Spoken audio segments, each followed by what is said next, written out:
ఉన్నట్టుగా విని దీన్ని ఇక్కడి నుంచి పరిగెత్తుకుంటూ వెళ్తే అక్కడ ఒక ముని బాలుడు పడిపోయి ఉన్నాడు రక్తపు మడుగులో.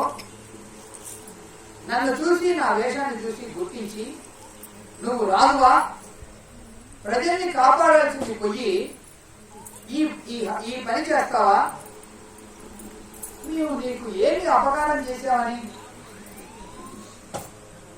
కందమూల ఫలాలు తింటూ సాత్విక జీవితాన్ని గడిపేవాళ్ళం, చీమకు కూడా హాని కనిపెట్టిన వాళ్ళం, మేము ఏం నేరం చేశామని బాణం తీసుకొట్టావు?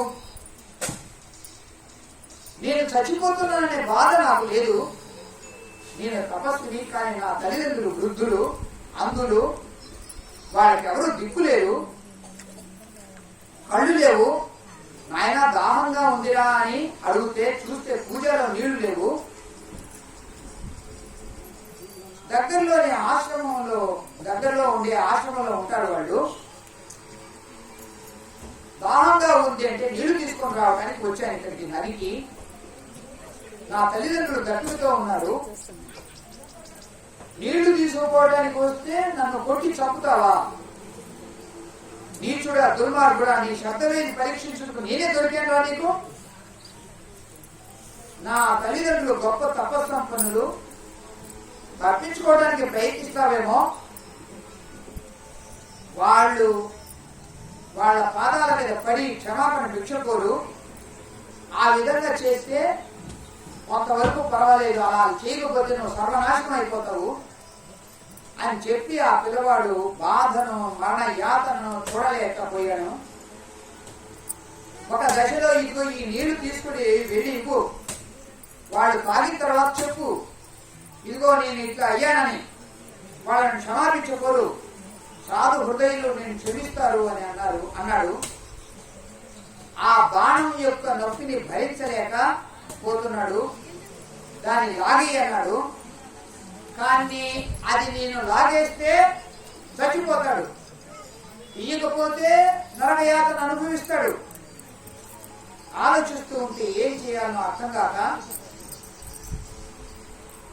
రాజా, ఎందుకు నన్ను కష్టపెడతావు నువ్వు? నేను నీకు ఏం అన్యాయం చేశాను?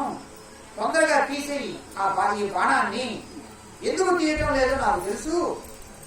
తీస్తే చస్తాను, చస్తే బ్రహ్మహత్య పాదకం చుట్టుకుంటుంది అని అనుకుంటున్నావు. నా మాట మీద తీసేయి, నీకు బ్రహ్మహత్య పాదకం రాదు. ఎందుకని అంటే నేను క్షమిస్తున్నాను కనుక. తీసేయి ఇప్పుడు. అప్పుడు ఆ బాలుడు ఏడుస్తూ ఉంటే, నా చేతులు వణుకుతూ ఉంటే, అతని బాధను చూడలేక ముందుకెళ్లి ఆ బాణాన్ని లాగేశాను. చచ్చిపోయాడు ఆ బాలుడు. ఆ నీళ్ల పూజ తీసుకుని ఆ మునియాశ్రమానికి చేరాను. కౌసల్య మెల్లగా తీసుకెళ్లి ఆ నీటి పాత్రను వాళ్ళ చేతుల్లో పెట్టాను. నాయనా, ఏమయ్యావు ఇంతసేపు? నీ కోసం చూస్తున్నాను. ఇంతసేపు మాకెవరున్నారు దిక్కునాయనా అని వాళ్ళు అడుగుతూ ఉన్నారు. కౌసల్య, నేనేం మాట్లాడేది? నాయన, నువ్వు మాట్లాడవేంటి? నువ్వు ఎందుకు మౌనంగా ఉన్నావు?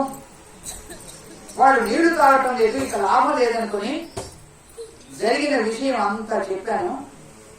అప్పుడు వాళ్ళు ఎంత దుఃఖం అనుభవించారో చెప్పలేను. జీవితంలో ఎప్పుడు చూడలేదు అంత దుఃఖాన్ని కౌసల్య.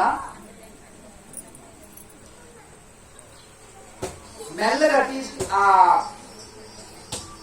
అలా దుఃఖిస్తూ, నాయన మమ్మల్ని వదిలిపోయావా? ఎక్కడున్నావు నాయన? ఏం చేస్తున్నావు నాయన? ఇలా వాళ్ళ దుఃఖం కట్టలు తెచ్చుకుంది.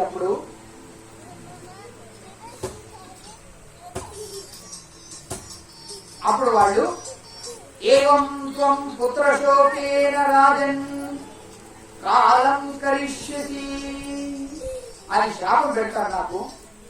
ఏ రాజా, తపోనిష్ట గరిష్ఠుడైన నా బిడ్డని చీమకైనా అపకారం తెలపెట్టని నా బిడ్డని ఏ నేరం లేకపోయినా కానీ ఇలా కొట్టి చంపావు గనక నా బిడ్డని ఏ పుత్ర శోకంతో మేము మరణించబోతున్నామో అదే పుత్ర శోకంతో నువ్వు మరణించరు గాక అని నాకు శాపం పెట్టారు కౌసల్య.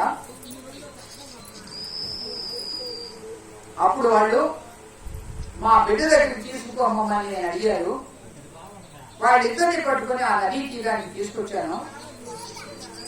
ఆ పిల్లవాడి వద్ద వాళ్ళు పడిన బాధ చెప్పలేను. కానీ గొప్ప తపస్వి కనుక ఆ మునిబాలుడు వీళ్ళు ఏడుస్తూనే ఉన్నారు. ఆ మునిబాలుడు ప్రాణం విడుస్తాడు. అయ్యా, ఈలోగా ఆకాశం నుండి ఒక రథం కదిలొచ్చింది. ఆ రథంలో దేవతలు ఉన్నారు. అయ్యా, నువ్వు ఇంత కఠోరమైనటువంటి తపస్సు చేసావు కనుక నిన్ను తీసుకుని పోవడానికి వచ్చాము స్వర్గలోకానికి అని అన్నారు. ఆ పిల్లవాడిని ఊర్ధ్వలోకాలకు తీసుకుని వెళ్ళిపోయారు. ఆ పిల్లవాడు తల్లిదండ్రులకు నమస్కరించి వెళ్ళిపోతాడు. ఆ తర్వాత దుఃఖపడుతూ ఆ ముని దంపతులు కూడా మరణిస్తారు. వాళ్ళకు కూడా ఇంకొక విమానం వచ్చింది. వాళ్ళు దేవలోకానికి వెళ్ళిపోయారు. అటువంటి మహానుభావుల్ని పుణ్యాత్ముల్ని బాధ పెట్టినటువంటి కార్యాన్ని చేశాను కనుక కౌసల్య, ఇప్పుడు నాకు అర్థమవుతా ఉంది, నేను విధి చేతిలో కీలుబొమ్మను, విధి చేతిలో కీలుబొమ్మను అయిపోయాను. కర్మ ఫలాలు ఎప్పుడు ఎలా వస్తాయో తెలియదు. కేవలం శాస్త్రాలు విన్నంత మాత్రాన్ని ఇది అర్థం కాదు. నరాల్లో జీర్ణించుకోవాలి ఈ సత్యాలు అని